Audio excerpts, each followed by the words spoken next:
चलो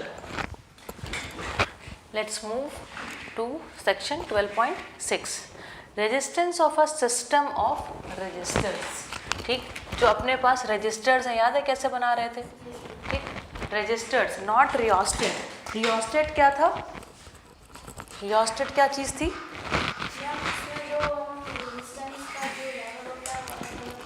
एग्जैक्टली कर सकते हैं। ठीक है, बहुत बढ़िया। तो हम लोग रियोस्टेट के बारे में नहीं पढ़ रहे हैं, किसके बारे में पढ़ रहे हैं? रजिस्टर्स के बारे में। रजिस्टर जो होता है उसका निश्चित रहता है, उसमें घटा बढ़ा नहीं सकते, रेगुलेशन इज़ नॉट पॉसिबल। ठीक, तो पढ़ा जाए, बहुत आसान है। इन प्रीसीडिंग सेक्शंस, है ना, प्रीसीडिंग मतलब ऊपर आए हुए सेक्शंस में, प्री माने पहले, है ना। इन preceding sections we learned about some simple electric circuits. ठीक बात है।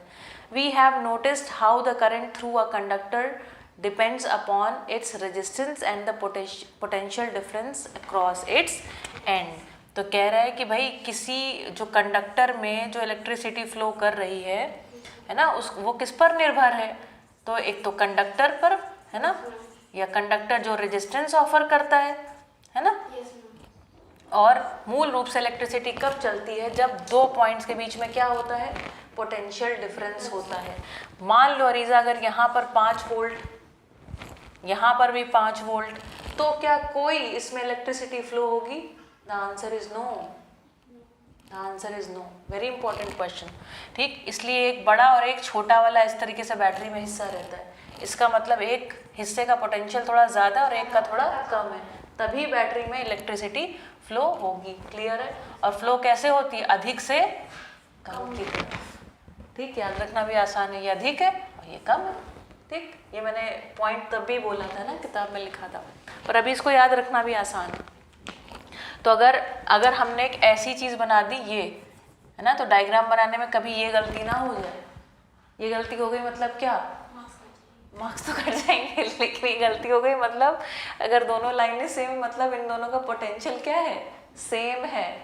पोटेंशियल सेम है तो क्या इलेक्ट्रिसिटी फ्लो होगी? नहीं होगी। ठीक, ये बात कठिन तो नहीं लग रही है? ठीक, ये थोड़ा आगे की बात थी। खैर, we have noticed how the current through a conductor depends upon its resistance. तो कह रहे हैं कि हमने देख लिया किस प्रकार से रेजिस्टेंस पर निर्भर करती है। रेजिस्टेंस कम है तो अच्छा कंडक्टर, ज़्यादा करंट अच्छे से फ्लो हो जाएगी। ठीक है, एंड ये किस पर रेफरेंस डिपेंड करती है? पोटेंशियल डिफरेंस पर। 15 वोल्ट है और इधर 5 वोल्ट है, तो ऑफकोर्स अच्छे से ज़्यादा करंट फ्लो होगी, है ना। ठीक, ये कह रहे हैं। वी ऑफन यूज़ अच्छा इन वेरियस इलेक्ट्रिक गैजेट्स, समझ गए? इलेक्ट्रिकल गैजेट्स, उपकरण। We often use resistors in various combinations. हम लोग अक्सर रजिस्टर्स को अलग अलग कॉम्बिनेशन में यूज़ करते हैं। ठीक है, उसको किस तरीके से व्यवस्थित करते हैं उसकी बात कर रहे हैं। We now therefore intend to see Ohm's law can be applied to combinations of resistors. तो अब हम लोग ओम लॉ के जो नियम का हम लोग इम्प्लीमेंटेशन देखेंगे। वो किस लिए देखेंगे? रजिस्टर को किस तरीके से कभी जोड़ रहे हैं, कभी तोड़ रहे हैं, कुछ कर रहे होंगे ऐसा, वो आगे बताएंगे। ओम का लॉ क्या कहता है? V is equal to I into R, अथवा V upon I, the ratio of potential difference between 2 points and the current और electricity that is flowing between them, है ना। इन दोनों को अगर हम इनका रेशियो निकालें तो वो हमेशा क्या दिखाई पड़ता है? एक कांस्टेंट दिखाई पड़ता है। उसी कांस्टेंट का नाम क्या है? रेजिस्टेंस। ठीक है, ओके, ये ओम्स लॉ है। ठीक है, तो कह रहे हैं कि we now therefore intend to see, अब हम लोग ये देखने का प्रयास करेंगे कि how Ohm's law can be applied to combination of resistors. ठीक, there are 2 methods of joining the resistors together. अब कह रहे हैं कि 2 मेथड हम सोच पा रहे हैं, है ना, तो देखा जाए किस प्रकार से। Figure 12.6 shows an electric circuit in which 3 resistors have resistance R1, R2 and R3 respectively are joined end to end. Here the resistors are said to be connected in series. ये कोई कठिन बात नहीं है। ठीक है, दिख के सीरीज माने एक के बाद एक जुड़े हुए हैं। ठीक, अच्छा, अब इस पूरे इस चीज़ को ध्यान से देख लीजिए। देख लिया, होपफुली आपने देख लिया। ठीक, चलिए अब हम लोग एक एक करके इसको समझेंगे। Figure 12.7 shows a combination of registers in which 3 registers are connected together between points x and y. ये भी देख लिया. Here the registers are said to be connected in parallel. देखने में देख करके समझने में कोई कठिनाई नहीं है. ठीक है. अब मुद्दे की बात इसके बाद किया जाएगा. ठीक. Resistors in series. ठीक है. अब हम उसको डिटेल में देखेंगे. What happens to the value of current when a number of registers are connected in series in a circuit? ठीक है. तो करंट की वैल्यू है ना, करंट की मात्रा में क्या फ़र्क पड़ता है अगर जो रजिस्टर्स हैं वो सीरीज में हमने फिक्स किए हैं, लगाए हैं. What would be their equivalent resistance है ना. तो और ये तीनों को अगर हमने एक के बाद एक लगा दिया तो उसका इक्विवेलेंट मतलब नेट कितना दिखाई पड़ेगा, टोटल अमाउंट कितना दिखाई पड़ेगा, इफेक्टिव कितना होगा. ठीक. Let us try to understand these with the help of following activities. Activities में तो नहीं जा पाएंगे क्योंकि हम practicals नहीं कर रहे हैं फिलहाल. तो कह रहे हैं कि जब हम एक्टिविटी कर लेंगे तो you will observe that the value of the current in the ammeter is the same. ammeter से क्या नाप रहे हैं? करंट नाप रहे हैं, जिसकी मात्रा है ना एम्पियर में आएगी. ठीक है. तो हमने क्या समझ लिया कि जब इस तरीके से सीरीज में ये है ना, तो ये समझ में आ रहा है कि जितनी इलेक्ट्रिसिटी यहाँ फ्लो कर रही है उतनी ही यहाँ फ्लो कर रही है, उतनी ही यहाँ फ्लो कर रही है और उतनी ही बाहर निकल रही है. ऐसा कुछ बताने की चेष्टा कर रहे हैं. You will observe that the value of the current in the ammeter is the same independent of its position in the electric circuit. Electric circuit में हम कहाँ पर उसको नाप रहे हैं इस बात से कोई लेना देना नहीं है. ठीक. इलेक्ट्रिक सर्किट में आई की वैल्यू चाहे यहाँ नापो, चाहे यहाँ नापो, चाहे एक के बाद नापो, चाहे 2 रजिस्टर से पास होने के बाद नापो, चाहे 3 से होने के बाद नापो. तो हमने क्या देखा, ये ऑब्जर्व किया है, ये जो ऑब्जर्व कर लिया ये नेचर में ऐसा घट रहा है. ठीक है. उस हिसाब से हम कह रहे हैं ये सिद्धांत है. तो you will observe that the value of the current in the ammeter is the same independent of its position in the electric circuit. It means that in a series combination of resistors the current is the same in every part of the circuit or the same current through each resistor. ठीक. बढ़िया. तो I की value क्या रहती है? Same रहती है. ठीक. ये हमने देख लिया.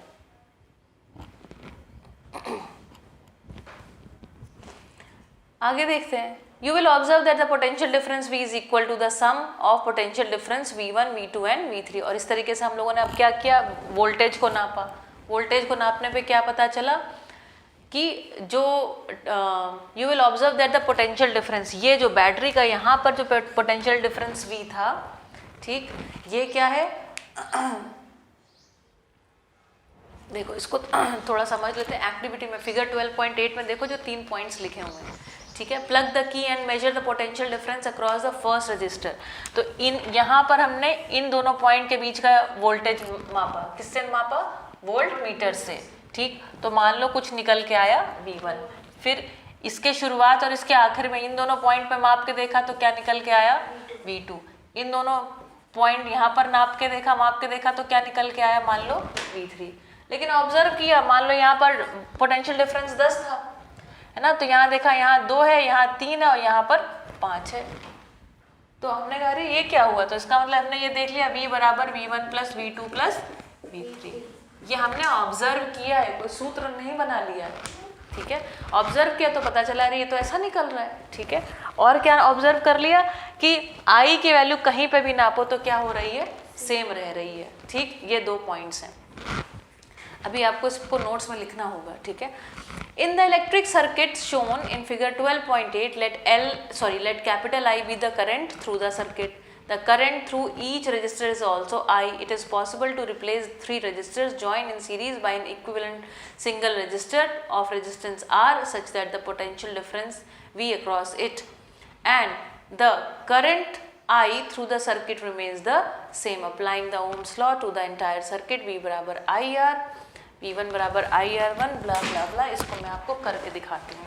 करके दिखाने से आपको ये आ जाएगा कॉन्फिडेंस कि आप भी कर सकती हैं. ठीक है.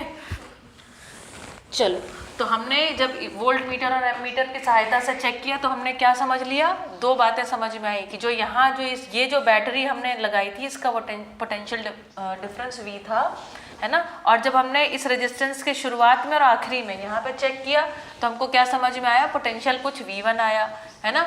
इसके अक्रॉस चेक किया तो V2 आया और इसके अक्रॉस चेक किया तो V3 आया। क्लियर। और हमें क्या समझ में आया, I को कहीं पे भी चेक कर लीजिए आप, ठीक, तो I क्या रहेगी, I विल रिमेन सेम, ठीक रहेगी ना। तो अगर हम सिर्फ इसके अक्रॉस देखें और यहाँ पर ओम्स लॉ लगाएं तो क्या आ जाएगा, V1 बराबर IR1 आएगा कि नहीं आएगा, कैपिटल R है तो कैपिटल R1 मान लो, आएगा कि नहीं आएगा। V बराबर IR यहाँ पर लगाएं तो V2 बराबर IR2, यहाँ पर लगाएं तो V3 बराबर IR3। अब ये जो निकालने की कोशिश कर रहे हैं वो कह रहे हैं ये ना, मैं ऐसा चाहता हूँ यहाँ पे एक डब्बा लगा दूँ, क्या लगा दूँ, एक डब्बा, और मेरे को ये सब अंदर क्या बना है ये सब नहीं जानना है। मैं जानना चाहता हूँ कि ये जो ऐसा रजिस्टर अगर अंदर लगा दिए तो इसका इक्विवेलेंट क्या आएगा, है ना, अंतिम में क्या क्या इसको रेजिस्टेंस मानेंगे, ठीक। तो इसको हम कहते हैं ठीक है आपको अंदर नहीं देखना, आप अंदर मत देखो, आप मान लो कि एक ही रेजिस्टेंस कोई लगा है ना, ऐसा ही मान लेना बेसिकली। तो इक्विवेलेंट रजिस्टर की कल्पना कुछ इस तरीके की है, ठीक। तो इक्विवेलेंट रजिस्टर मान लो कि आप ऐसा मान लो कि कुल मिलाकर के ये ना लगा होता इस तरीके से और एक कोई इस तरीके से रेजिस्टेंस लगा होता, ठीक है, ये कल्पना है, ये सत्य नहीं है, ठीक है। तो हम कहते हैं, तो आप क्या कहते हैं, V बराबर I इंटू कैपिटल R, ये क्या है, इक्विवेलेंट, ठीक है। इक्विवेलेंट मतलब चाहे ये 3 सिस्टम लगा और चाहे इसके बराबर का कोई दूसरा लगा दो, सेम ही होगा। हाँ, तो कहने का मतलब ये कितना इक्विवेलेंट लगाते फिर, तो हमने कहा ठीक देखा जाए। इसका फॉर्मूला हो गया V बराबर IR, हुआ ना, है ना। और V क्या है, V1 plus V2 plus V3 है, तो IR is equal to IR1 plus IR2 plus IR3, ठीक। तो I दोनों जगह से कॉमन ले लिया, R यहाँ समझ गए ना कैसे कर लिया, I तीनों में से कॉमन ले लिया, R1 plus R2 plus R3, I cancel out, R बराबर R1 plus R2 plus R3, ठीक। क्वेश्चन सीधा सीधा पूछा जाता है कि सीरीज में लगाए गए रेजिस्टेंस का इक्विवेलेंट रेजिस्टेंस का फॉर्मूला फाइंड आउट करिए। अलग अलग तरीके से फ्रेम करा जाएगा इसी क्वेश्चन को, क्लियर। तो ये ऑब्जर्वेंस थी। चलिए अब आप इसको अपने आप से करिए। चलिए पढ़िए क्वेश्चन। रुक जाइए, इलेक्ट्रिक लैम्प है ना, हाँ कुछ बता रहे हैं कि इलेक्ट्रिक लैम्प है, ये ऐसा नहीं, लैम्प तो ऐसा बनेगा, राइट, और फिर ऐसे क्या, ऐसे सब था ना अपने पास ऐसा कुछ, चलो एक ये इलेक्ट्रिक लैम्प बन गया, माने बल्ब कुल मिला के, हाँ। कह रहे भाई इसका खुद का रेजिस्टेंस है 20 ओम, फिर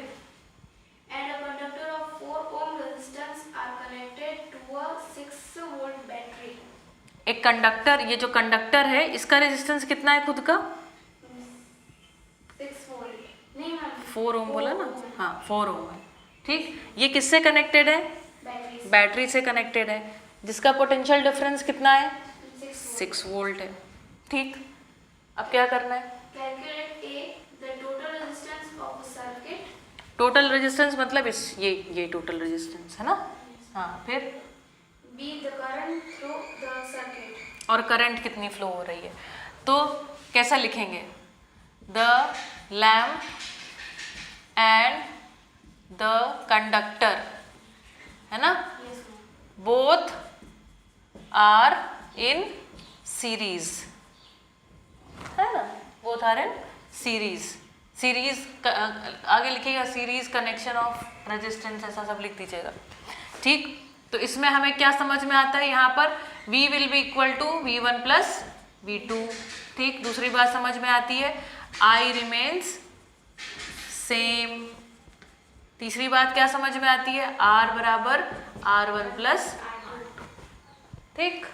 इतना लिख दीजिएगा किसी भी क्वेश्चन में, अगर जैसे ही समझ में आई ये सीरीज में है, इतना लिख दिया। 3 नंबर का क्वेश्चन है, सब गलत हो गया इसके बाद भी, तब भी टीचर को 2 नंबर देने पड़ेंगे, क्योंकि आपने कंसेप्ट लिख दिया, ठीक। अब हमें क्या निकालना है, इक्विवेलेंट रेजिस्टेंस निकालना है ए वाले हिस्से में, तो R1 कितना है 4, R2 कितना है 20, टोटल कितना हो गया 24 ओम्स। ठीक, फिर क्या निकालना है, I निकालना। Yes, ma'am. Circuit. Total resistance of circuit. हाँ, total resistance of the circuit. Total resistance of circuit, total voltage कितना है सर्किट में 6 वोल्ट है ना। इक्विवेलेंट रेजिस्टेंस कितना निकल के आया 24। तो नेट करंट कितनी बहेगी, I बराबर क्वेश्चन मार्क कैपिटल I लिखो, V बराबर IR, राइट। तो I बराबर V बाई R। V कितना है 6 वोल्ट, ये कितना है 24, 1/4, 1/4 मतलब 0.25। I किस में निकल के आया एम्पियर में। आंसर Ma'am, तीसरा है the potential difference across the electric lamp and conductor. Electric lamp Electric lamp and conductor. And conductor. Yes, ma'am. Potential difference. मतलब ये वाले पॉइंट से कहाँ तक, Ma'am, conductor. The potential difference across the electric lamp and conductor. Potential difference this thing, electric lamp and conductor.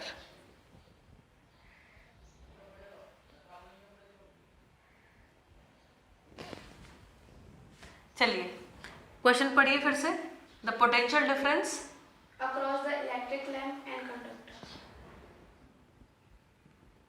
Electric lamp और conductor के across माने उसके बीच में जितना आ रहा है, मतलब ये आ रहा है ना। Yes, ma'am. तो ये है इसका R, और क्या निकालना है पोटेंशियल डिफरेंस निकालना है। Yes. I कितना फ्लो हो रहा है पता है I, ma'am. 0.25 Yes, ma'am. है ना। तो आ गया यहाँ पर V बराबर कितना होगा, हाँ तो V बराबर IR के फॉर्मूला से I कितना है 0.25, R कितना है 4, आंसर आया 1, आ रहा है 1। Ma'am, 5 आ रहा है। अपन कुछ गलत कर रहे, क्वेश्चन समझने में भूल हो रही है। Yes, अब- ma'am, 1 आ रहा है। Conductor. Yes, ma'am, 1 आ रहा है। तो फिर 25 कहाँ देख लिया, Ma'am, 5 भी एक आंसर आ रहा है, 5 वोल्ट। 5 वोल्ट बेटा इसके अक्रॉस है ना। Okay. दो अलग- क्वेश्चन अच्छे से भाषा नहीं लिखी है, क्वेश्चन पहले भी भाषा ठीक नहीं लिखी। देखो अरे समझ लो ना, इसमें कितना ही कठिन हो सकता है। हमको पता है आई इसमें सेम रहेगी कैपिटल आई, यहाँ पर भी आई सेम रहेगी है ना। V बराबर V1 प्लस V2 ये भी हमको पता है। ठीक, तो इसके अक्रॉस कितना पोटेंशियल रहेगा V बराबर IR है ना, IR1। यहाँ पर कितना रहेगा V1 बराबर, यहाँ पे V2 बराबर IR2। तो यहाँ पर कितना रहेगा V1 बराबर I 0.25 इंटू 4 बराबर 1। यहाँ पर कितना रहेगा V2 0.25 इंटू 20 बराबर 5। V1 बराबर V बराबर V1 प्लस V2, 5 और 1 जोड़ेंगे तो 6 आ रहा है कि नहीं आ रहा है, आ रहा है। मतलब हमारा आंसर सही है। जो क्वेश्चन आपका है ना वो थोड़ा अच्छा फ्रेम नहीं है, अक्रॉस ये वो जो लिखा है ना थोड़ा सा भाषा अच्छी नहीं है, दैट्स इट है ना। क्वेश्चन में लिखा है the potential difference across the electric lamp and conductor. शायद मेरे ख्याल से ये ऐसा कहना चाह रहे हैं ये पूरे में कहाँ कहाँ पे कितना है दोनों ही बताने हैं।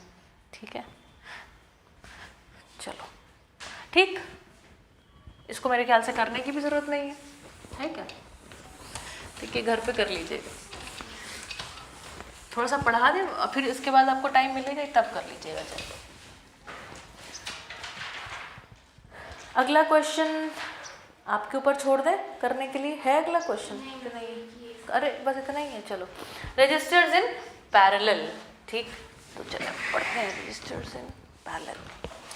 Now let us consider the arrangement of 3 resistor join in parallel है ना। पैरेलल में दिखाई पड़ रहा है, जैसे पैरेलल लाइंस की तरीके ही दिखाई दे रहा है ना। With a combination of cells और a battery as shown in figure. Of course एक नीचे बैटरी है। ठीक, क्या करने जा रहे हैं आगे देखा जाए। It is observed that the total current I is equal to the sum of the separate currents through each branch of the combination। तो बता रहे हैं कि जब हमने इस तरीके से रेजिस्टेंस लगाए, ठीक है, तो ये जो था हमारा, ये मान लो R1 था, ये R2 था है ना, और ये वाला R3 था। ठीक, तो हमने क्या पाया कि यहाँ पे ऐसे I आ रही थी, मान लो कोई, ठीक है, इलेक्ट्रिसिटी I आ रही थी, कैपिटल आई लिखते हैं क्योंकि बार बार इसमें कैपिटल आई लिख रहे हैं। तो क्या हुआ कि ये 3 हिस्सों में बट गई, ठीक, और 3 हिस्सों में बट गई और ऐसे बट गई कि I was equal to I1 plus I2 plus I3, ये बता रहे हैं, ठीक है। उसमें क्या था, I क्या रही थी, सेम रही थी। इसमें क्या बता रहे हैं, I जो है वो बट रही, जैसे वहाँ वोल्टेज बट रहा था, ठीक, और इसमें वोल्टेज सेम रहेगा। आगे बताएंगे। Let RP be the equivalent resistance of, है ना, देख पा रहे हैं ना, I बराबर I1 plus I2 plus I3 लिख दिया है। Let RP be the equivalent resistance of the parallel combination. RP मतलब resistance, equivalent resistance in parallel combination, ठीक है, इसलिए P लगा दिया। तो let RP be the equivalent resistance of parallel combination of resistors. By applying Ohm's law to the parallel combination of resistors, we have I बराबर V upon RP। मान लेते हैं कि टोटल करंट जो थी वो I थी, ठीक है, और हमने क्या एक ऑब्जर्वेंस किया, दूसरा ऑब्जर्वेशन ये है कि V remains same, V remains same। कह रहे हैं कि ये जहाँ जिस बैटरी के साथ जुड़ा है ना, जिस, मान लो इसमें पोटेंशियल डिफरेंस क्या है, V, तो ये potential difference across this wire, पहले वाले के अक्रॉस, दूसरे वाले के अक्रॉस और तीसरे वाले के अक्रॉस क्या रहता है, V remains same. V same रहता है, I बट जाता है, ठीक। तो बस इसके बाद क्या फॉर्मूला निकल आएगा, निकाल ही लिया जाए, डिटेल में ज़्यादा जाने की ज़रूरत नहीं। मान लो नेट रेजिस्टेंस क्या है, इसको एक डब्बे के अंदर बंद कर दिया, कह रहे हैं हमें नहीं जानना, हम नेट रेजिस्टेंस जानना चाहते हैं। हमने कहा ठीक, बढ़िया, ये बात हमको समझ में आ गई, V रिमेन सेम समझ में आ गया। तो V बराबर हमें क्या पता है फॉर्मूला, I इंटू R, ठीक, उस हिसाब से देखा जाए। नेट के लिए देखा गया तो हमने लगाया I बराबर I1 plus I2 plus I3, इसके लिए I, V बराबर IR के हिसाब से V बाई R, ये बैटरी का वोल्टेज हो गया क्रॉस, ये टोटल हो गया, ठीक। This is equal to I1 कितना होगा, चूंकि वोल्टेज सेम रह रहा है तो V upon R1, V upon R2 plus V upon R3। तो इसमें से V कॉमन लिया, अंदर बचा 1 by R, this is equal to V common ले लिया 1 upon R1 plus 1 upon R2 plus 1 upon R3। V से V cancel out, V by V 1। तो इसका हमारे पास एक तरीके से क्या आ गया, ये नियम जो नेट या इक्विवेलेंट या पैरेलल में 1 बाई RP है ना, या 1 बाई R है, ये कितना है, तो 1 by R1 plus 1 by R2 plus 1 by R3 है। याद रखने वाली बात यह है कि पैरेलल में क्या सेम रहता है, V सेम रहता है, I बढ़ जाता है, और उसमें क्या होता है, उसमें I सेम रहता है और V बढ़ जाता है। बस इतना ही याद रखें, ठीक, पढ़ते जाए।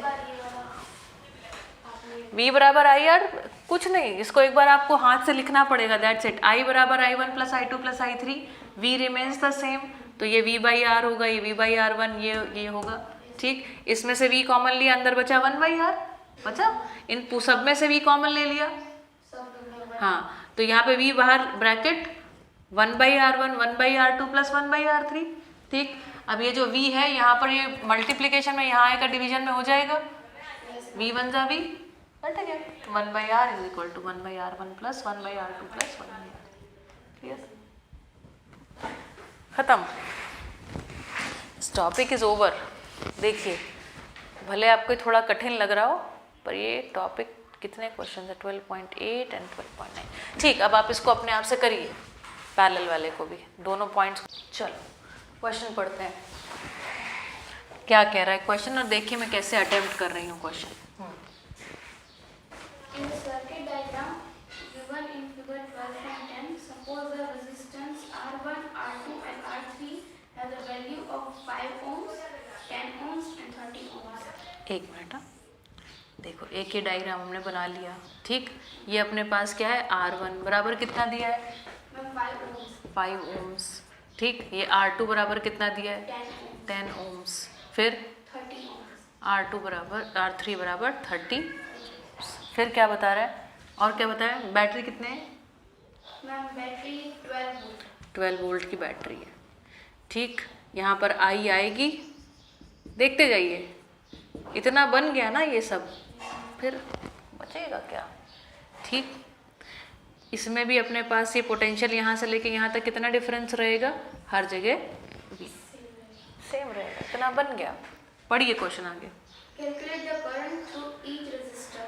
हर एक रजिस्टर में कितनी करंट जा रही है वो हमें पता होना चाहिए। तो V बराबर एक ही रहने वाला है, that is 12 volt. Clear?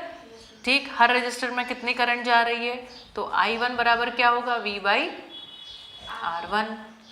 Clear? इसमें कोई डाउट नहीं है। V कितना है 12, R1 कितना है 5।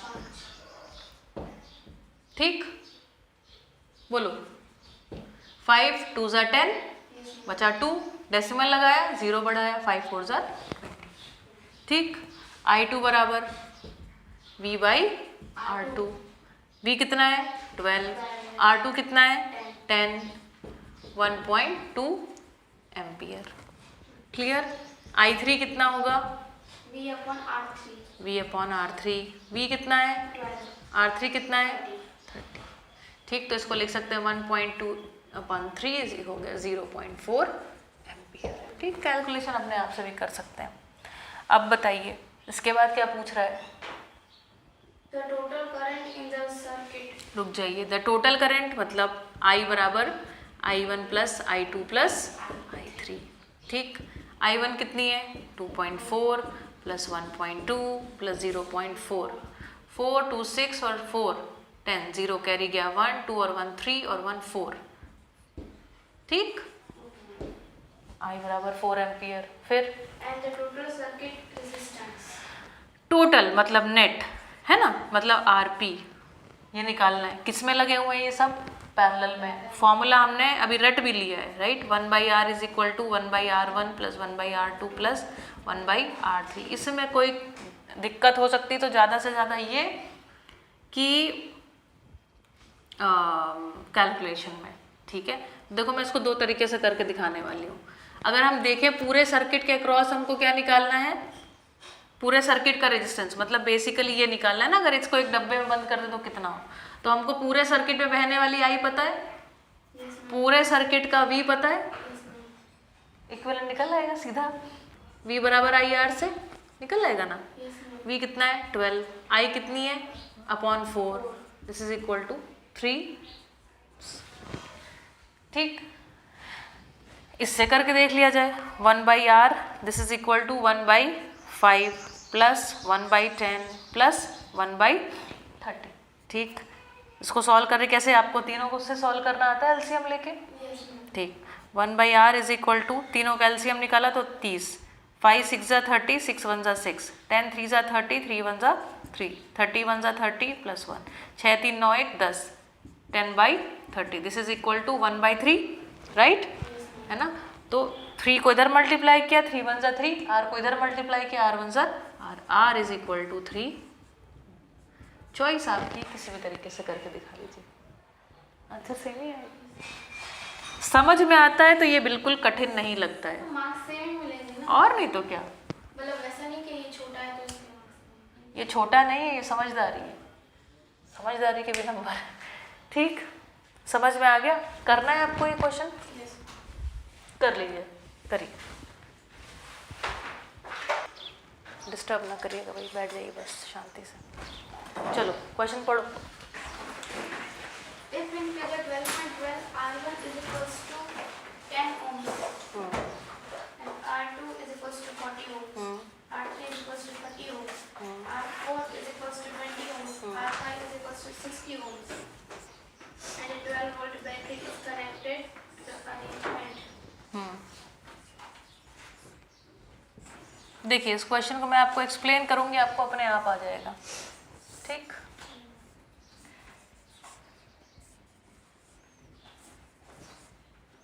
ठीक है, ये बना हुआ है। अब कुछ भी हो मैं सिर्फ एक्सप्लेन करूंगा। आपने क्वेश्चन पढ़ लिया, मैं कह रही हूँ इसका नाम है R1, इसका नाम है R2, इसका नाम है R3, इसका नाम है R4, इसका नाम है R5। ये आँख से क्या दिख रहा है, किस में दिख रहा है, पैरेलल में। ये आँख से किस में दिख रहे हैं, पैरेलल में। इसकी जगह सिर्फ एक ऐसे करके ऐसे ऐसे होता, ठीक, और ये ऐसे करके यहाँ पर इसका भी ऐसे करके ऐसा ऐसा कुछ होता ना। तो इसको देखो और इसके साथ बाजू में क्या लगा, ये लगा है, तो ये और ये किस में है खुद, इसका इक्विवेलेंट निकालना जानते हैं, दो अगर पैरेलल में तो इसका इक्विवेलेंट निकाल लेंगे, इसका इक्विवेलेंट निकाल लेंगे। जो इक्विवेलेंट निकल के आ जाएगा, ये मान लो इसका हम नाम रख लेते हैं कुछ R6, ठीक, इसका नाम रख लेते हैं R7। तो R6 और R7 किस में है, सीरीज में। सीरीज का इक्विवेलेंट निकालना जानते हैं। बैटरी का पोटेंशियल अपने को पता है, आपको दोनों केस में पता है कि कहाँ पर V सेम रहेगा, कहाँ पर I सेम रहेगा, समझ में आता है ना। अटेम्प्ट करिए, बस दैट्स इट। आज की क्लास कंटिन्यू करते रहें।